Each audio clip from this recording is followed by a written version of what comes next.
So apparently, since I haven't learned my lesson from the last time I talked about a show favored by a large cesspool of children and sexual degenerates, logical course of action would be to talk about the latest liberal power fantasy about witches intended for man-children. Or is it woman-children? It's really hard to tell these days. They're the same picture. The Subtle House is a Disney animated show created by Dana Terrace about a teenage girl placed somewhere on the right of the autism spectrum, learning to become a witch with an exceptionally talented rival that comes from a rich family and her two quirky friends, also known as Little Witch Academia with a side of bisexuality. Hey, you wanna know something about me? Now, I'm not talking about my repulsive internalized homophobia or my anti-Semitic tendencies. Thank you for that, by the way, Lily. Keep crying, baby! One thing that the majority of these cartoons had in common, though, was that towards their final episodes, they choked hard. Both in terms of their endings and on cost. After 2016, the quality of originally good cartoons dropped harder than me out of my dad's arms at age 3. Did this have something to do with the Orange Man? Was Obama secretly the avatar of animation? Hey guys, this is Barack. To Octavia and the Johns Hopkins girls, I want you to know I love cartoons.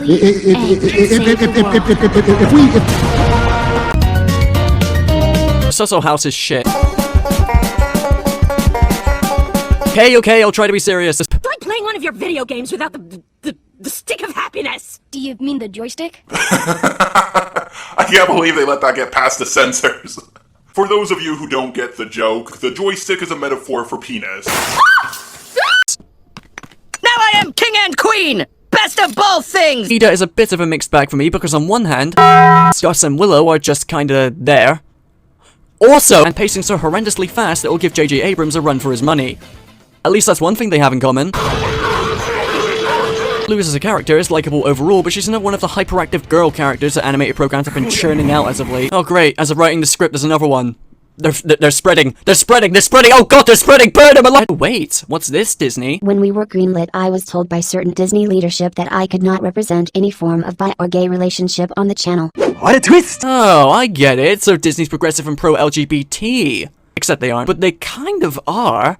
Except they aren't. Hey, don't bother questioning it! It's gay! So disgusting! But the world building that is here is incredibly loose.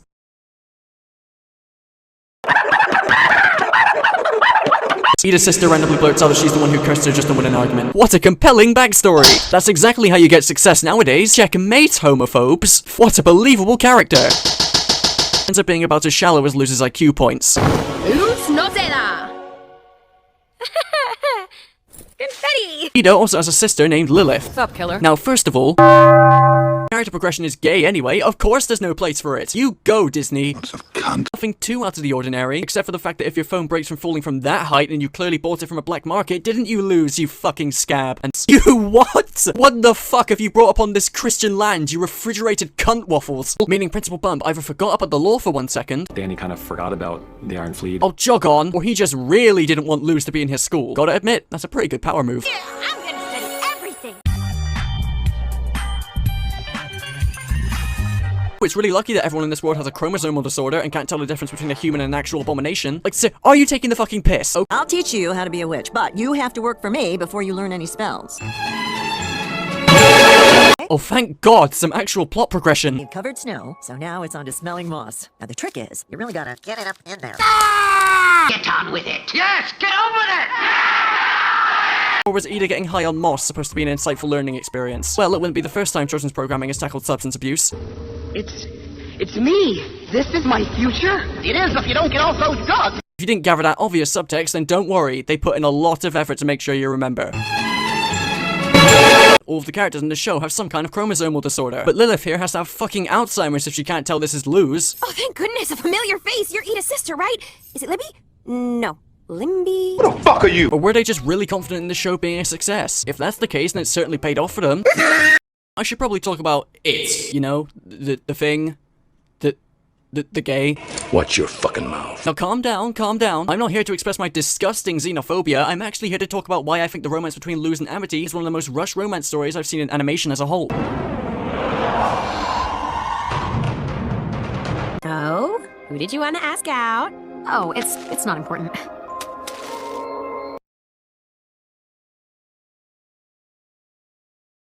Oh my god! Oh Jesus! And I practice the ancient art of fanfiction! It's like the episode equivalent of ADHD. I get you want to try being consistent now, but trying to make the episode experience equivalent to Luz's cognitive problems is not exactly what I had in mind. September 1939, Nazi Germany invaded Poland, and for more than 5 years brought terror to much of Europe, with its ideology of master. I like your spirit. And Lilith shares the curse with Ida, which doesn't share the apparently incurable form, but instead just gets rid of both of their magic. Don't think about it, they clearly didn't either. If you want to honestly tell me that this episode was objectively good, and that I'm just a homophobic douchebag who likes the concept of contrarianism, well, you're not wrong about that. I meant the second one. You're supposed to be dead! And that's because in retrospect, I think this video is terrible. I say. Not a few months later, she was canonically confirmed to be neurodivergent. Fucking what the fucking fuck? Who the fuck? Look, minorities! Funny! And because a bunch of circle-jerking chimps have essentially hijacked the first video and are using it as some sort of bible to base their opinions around, which has made any and all discussion pertaining to the show a matter of who has the extra chromosome. I can already feel my Discord server staging a coup behind my back, but bear with me. But from what I could tell, Owl House never really had terrible ratings unless it's their social credit in China. The Owl House was cancelled pre-season 3 due to it not fitting the Disney brand. You what? You little rat! What bloody dimension do you live in? You literally greenlit the show. What is wrong with you? Again, to use Amphibia as an example. Yep, that seems fine to me. Now, I'm hardly one for conspiracies. That's a lie, and Ida is still unironically ranting in the middle of the street about how she's cool and epic and totally fucked everyone's mom. Lilith is here. And, Hootie. An interesting thing about episode 2 is that it's yet another episode of developed Amity, but it also gives us a lot more context on the kind of people who Charging Cartoon MILF, my fucking thing. Is there a problem? Yes, I get the joke. MILF moment. Oh, Dahlia Blight. Please, getting our hand. Stop, please. Georgian Cartoon MILF, my fucking thing. Dahlia MILF. You get no bitches! This is what happens when bottoms find their first abusive cartoon character. She can literally frame you for murder and you'd be whacking it off in the interrogation room. That's unacceptable. So this happened and I proceeded to lose my shit for an entire minute.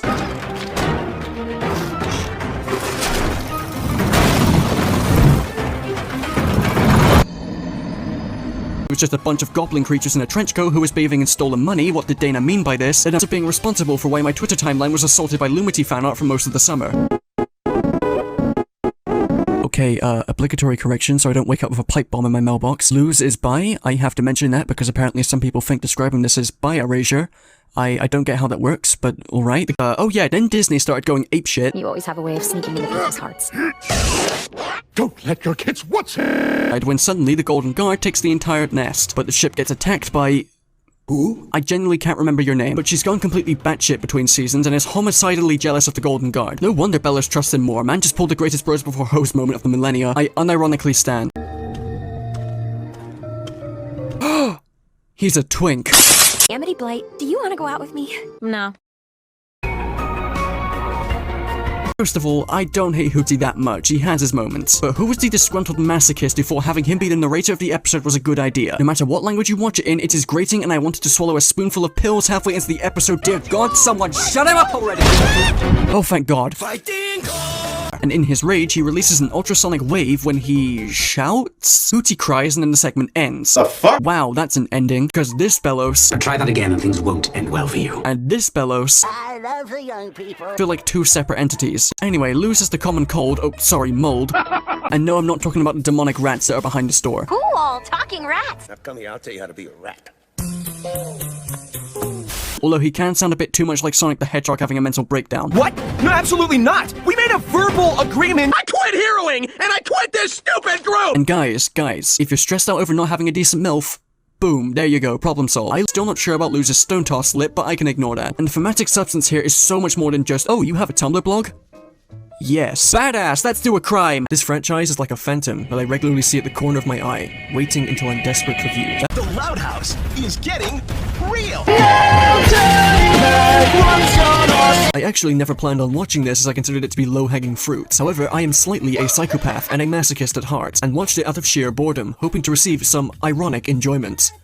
I promptly left this review on Letterboxd, where I can be directly quoted as wishing death on a fictional child. This counterpoint, Prometheus does not have his liver mutilated every day for me to ignore the allure of arson. A Loud House Christmas can be enjoyed unironically, if you are willing to go through the process of having a frontal lobotomy, or alternatively, are the target audience. I'm simply long past the point of caring, and Papa Toon needs his ad revenue. For every elf that suffers a heart ulceration from this act of sin, I pity you. I'm not saying the performances are good, I'm saying you stack no paper and get no bitches. Let's now discuss the biggest issue of the film. I am of course talking about this annoying fuck. Take every episode of the show where Lincoln is annoying and self-centered, boil them together in a pot of feces, and pray to the devil. The result is what we elites refer to as fatherless behavior. Given she's canonically 18, you freak degenerates, your enjoyment of this movie will largely stem from your stance on physical discipline. We need Yes, you heard that correctly. Lincoln Loud is not above emotional manipulation to satiate his selfish desires. I have tried to think of several scenarios where Lincoln isn't as much of a shit as he is here. I have instead come to the conclusion that the story needs to be thrown back into the abortion bin. Lincoln, more than a little unhinged, has even planned out everything underneath his bed, including the fabrication of a murderous monster, and even fakes a live killing that he sends to the local news. This kid is a domestic terrorist in the making. All you're missing is a drop of incel.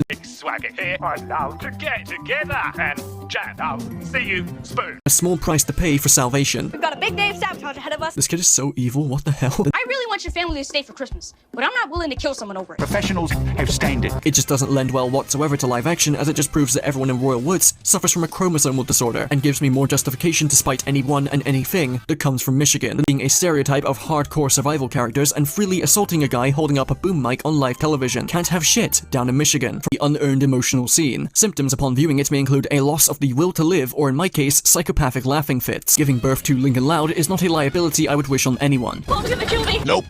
I understand. What? I do too, bud. Growing up is hard. Family is forever, Lincoln. We're always tied together by our hearts. So you're not mad?